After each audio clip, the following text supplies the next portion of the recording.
ಅವರೇ, ಈ ಒಂದು ಕಾರ್ಯಕ್ರಮದ ಒಂದು ಸ್ವಲ್ಪ ಅಂಕಿಅಂಶಗಳನ್ನ ತಾವು ಹೇಳ್ಬೇಕಾಗಿ ಕೇಳ್ತಾರೆ.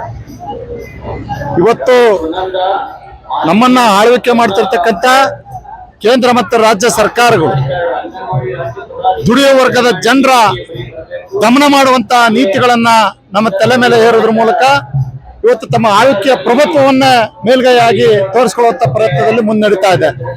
ಇವತ್ತು ಉದಾಹರಣೆಗೆ ನಾವು ಬೆಂಗಳೂರಂತ ನಗರದಲ್ಲಿ ಕೇಂದ್ರ ಮತ್ತು ರಾಜ್ಯ ಸರ್ಕಾರದ ರೈತ ಮತ್ತು ಕಾರ್ಮಿಕ ವಿರೋಧಿಸಿ 72 ಗಂಟೆಗಳ ಕಾಲ ಸತತವಾಗಿ ಹೋರಾಟ ಮಾಡಿದ ಆಗಿಯೂ ಕೂಡ ಸರ್ಕಾರದ ಪ್ರತಿನಿಧಿ ಎನಿಸಿಕೊಂಡಿರೋರು ಒಂದು ನಮ್ಮ ಒಕ್ಕಲಿನ ಅಭಿಪ್ರಾಯವನ್ನ ಕೇಳಿ ಸರಿಯಾದ ಒಂದು ತೀರ್ಮಾನವನ್ನು ಕೈಗೊಳ್ಳದೆ ಕೈ ಚೆಲ್ಲಿರ್ತಕ್ಕಂಥದ್ದು ಬಹಳಷ್ಟು ಅಪಸ್ವಕ್ಕೆ ಈಡಾಗಿರ್ತಕ್ಕಂಥದ್ದು ಇವತ್ತಿನ ಸಂದರ್ಭ. ಇವತ್ತು ನಾವು ಕೇಂದ್ರ ಮತ್ತು ರಾಜ್ಯ ಸರ್ಕಾರಗಳಿಗೆ ಕೇಳದೇನು ದುಡಿಯುವ ವರ್ಗದ ಕಾರ್ಮಿಕ ಕೈಗೆ ಸಂಬಳ ತಿಂಗಳಿಗೆ ಕನಿಷ್ಠ 31,500 ರೂಪಾಯಿ ಕನಿಷ್ಠ ವೇತನವನ್ನ ಜಾರಿ ಮಾಡಬೇಕು. ಯಾವುದೇ ವಲಯದ ಕಾರ್ಮಿಕರಿರಲಿ ಅವರಿಗೆ 31,500 ರೂಪಾಯಿ ಜಾರಿ ಮಾಡಬೇಕು ಅಂತಕ್ಕಂಥದ್ದು. ಆಗ ಏನು ಕೃಷಿ ಕಾಯ್ದೆ ಅಥವಾ ವಿದ್ಯುತ್ ಕಾಯ್ದೆ ಅಥವಾ ಗೋ ಕಾಯ್ದೆ ಅಥವಾ ಇನ್ನು ನೀರು ಕಾಯ್ದೆಗಳು ಅಂತೇಳಿ ಹಲವಾರು ಕಾಯ್ದೆಗಳನ್ನ ಬುಡಮೇಲೆ ಮಾಡಿದ್ದಾರೆ. ಇವತ್ತು 70AB ಅನ್ನ ಆಕ್ಟ್ ನ ತೆಗೆದು ಹಾಕಿದ್ದಾರೆ.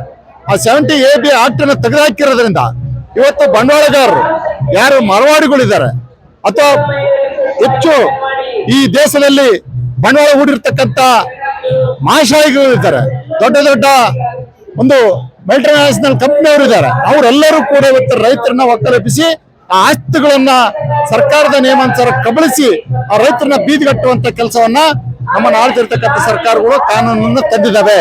ಇವತ್ತು 70AB ಅನ್ನ ಆಕ್ಟ್ ಇವತ್ತು ಜಾರಿಗಿಲ್ಲ.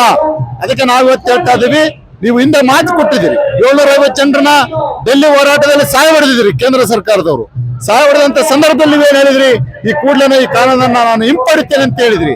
ಆದ್ರೆ ಇವತ್ತು ಎಲ್ಲಾ ದೇಶವ್ಯಾಪ್ತಿ 70AB ಆಕ್ಟ್ ಎಲ್ಲೂ ಕೂಡ ಚಾಲನೆಯಲ್ಲಿಲ್ಲ. ಮತ್ತು ಉಳವನೆ ಒಡೆಯ ಅನ್ನೋದು ಈ ಕಾಲಂನಲ್ಲಿ ಉಳ್ಳವನೇ ಒಡೆಯಾಗಿ ಇವತ್ತು ವಿಜೃಂಭಿಸ್ತಿರ್ತಕ್ಕಂಥದ್ದನ್ನ ನಾವು ನೋಡ್ತಾ ಇದ್ದೇವೆ. ಅದರಿಂದ ನಾವು ಇವತ್ತಿನ 72 ಗಂಟೆಗಳ ಕಾಲ ಹೋರಾಟದ ಭಾಗವಾಗಿ ಈ ಕೇಂದ್ರ ಮತ್ತು ರಾಜ್ಯ ಸರ್ಕಾರಕ್ಕೆ ಎಚ್ಚರಿಸೋದೇನಂತ ಇದ್ರೆ, ಈ ಕೂಡಲೇ ಕಾಯ್ದೆಗಳನ್ನ ಹಿಂಪಡಿಬೇಕು, ಕಾರ್ಮಿಕ ಸಾಹಿತ್ಯಗಳನ್ನ ಹಿಂಪಡಿಬೇಕು.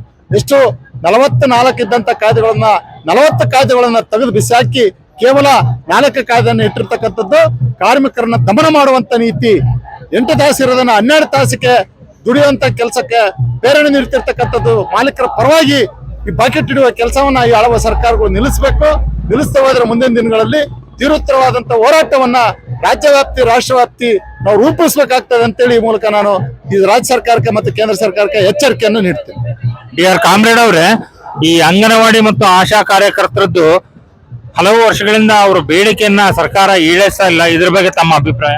ಇವತ್ತು ಅಂಗನವಾಡಿ ಇರ್ಬೋದು, ಬಿಸಿ ಊಟ ಇರ್ಬೋದು, ಆಶಾ ಕಾರ್ಯಕರ್ತರು ಇರ್ಬೋದು, ಕೃಷಿ ಕೂಲಿ ಕಾರ್ಮಿಕರು ಹೆಚ್ಚಾಗಿ ಮಹಿಳೆಯರು ಕೆಲಸ ಮಾಡುವಂತ ವಲಯಗಳು.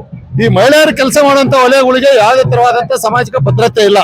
ಅವರು ಕೆಲಸ ಮಾಡುವಂತ ಸಂದರ್ಭದಲ್ಲಿ ಯಾವ್ದಾದ್ರು ಒಂದು ಕೆಟ್ಟುಳ ಕಡ್ದು, ಅಂದ್ರೆ ಉದಾಹರಣೆ ಹಾವು, ಚೌಳು ಈ ರೀತಿಯಾಗಿ ಯಾವ್ದಾದ್ರು ಕಡ್ದು ಅವರಿಗೆ ಜೀವಹಾನಿ ಆದ್ರೆ ಹಾಸ್ಪಿಟ್ಲ್ ಸೇರಿಸಿದ್ರೆ ಹಾಸ್ಪಿಟ್ಲ್ ಚಿಕಿತ್ಸೆಗೆ ಯಾವುದೇ ತರಹದ ಸಹಾಯಧನ ಸಹಕಾರ ಇಲ್ಲ. ಅದಕ್ಕೆ ನಾವು ಈ ಕೇಂದ್ರ ಮತ್ತು ರಾಜ್ಯ ಸರ್ಕಾರ ಕೇಳ್ತೀವಿ, ಏನು ಈ ಮಹಿಳಾ ವಲಯ ಇದೆ ಅವರೆಲ್ಲ ಕೆಲಸ ಮಾಡುವಂತವ್ರಿಗೆ ಕ್ಯಾಶ್ಲೆಸ್ ಚಿಕಿತ್ಸೆಯನ್ನ ಈ ರಾಜ್ಯ ಮತ್ತು ಕೇಂದ್ರ ಸರ್ಕಾರಗಳು ನೀಡಬೇಕು. ಜೊತೆಗೆ ಅವರಿಗೆ ಕನಿಷ್ಠ ವೇತನ ನಾವು ಅವರಾದಿಯಾಗಿ ಸೇರಿ 31,500 ರೂಪಾಯಿಯನ್ನು ಕೇಳ್ತಾ ಇದೀವಿ. ಅದನ್ನು ಕೂಡಲೇ ಜಾರಿಗೊಳಿಸಬೇಕು. ಅವರಿಗೆ ಸಾಮಾಜಿಕ ಭದ್ರತೆ ಮತ್ತು ನ್ಯಾಯವನ್ನ ಈ ಆಳುವ ಸರ್ಕಾರಗಳು ಕೊಡಬೇಕಂತೇಳಿ ಈ ಮೂಲಕ ನಾನು ರಾಜ್ಯ ಸರ್ಕಾರ ಮತ್ತು ಕೇಂದ್ರ ಸರ್ಕಾರಕ್ಕೆ ಒತ್ತಾಯವನ್ನು ಮಾಡ್ತೇನೆ. ಧನ್ಯವಾದಗಳು ಕಾಮ್ರೇಡ್. ತಮ್ಮ ಪರಿಚಯ? ನನ್ನ ಹೆಸರು ಕಾಮ್ರೇಡ್ H.G. ಉಮೇಶ್ ಅವರ್ಗೇರಿ ಅಂತೇಳಿ, ದಾವಣಗೆರೆ ತಾಲೂಕು, ದಾವಣಗೆರೆ ಜಿಲ್ಲೆ, ಕರ್ನಾಟಕ ರಾಜ್ಯ ಕಟ್ಟಡ ಕಟ್ಟುವ ಮತ್ತು ಕಲ್ಲು ಹೊಡೆಯುವ ಕ್ವಾರಿ ಕಾರ್ಮಿಕರ ಸಂಘದ AITUC all India trade union ಕಾಂಗ್ರೆಸ್ಸಿನ ರಾಜ್ಯ ಅಧ್ಯಕ್ಷನಾಗಿ ನಾನು ಕೆಲಸ ಮಾಡ್ತಾ ಇದ್ದೀನಿ. ದಾವಣಗೆರೆ ಜಿಲ್ಲಾ ಭಾರತ ಕಮ್ಯುನಿಸ್ಟ್ ಪಾರ್ಟಿಯ ಸಹ ಕಾರ್ಯದರ್ಶಿಯಾಗಿ ಮತ್ತು AITUC ಜಿಲ್ಲಾ ಪ್ರಧಾನ ಕಾರ್ಯದರ್ಶಿಯಾಗಿ ಕೂಡ ನಾನು ಅಸಂಘಟಿತ ವಲಯ, ಸಂಘಟಿತ ವಲಯ ಎಲ್ಲ ಕಡೆನೂ ಕೂಡ ಒಬ್ಬ ಮಾರ್ಗದರ್ಶಕನಾಗಿ ನಾನು ಕೆಲಸ ಮಾಡ್ತಾ ಇದ್ದೇನೆ. ನನ್ನ ಹೆಸರು ಉಮೇಶ್ ಅವರ್ಗೇರಿ ಅಂತ.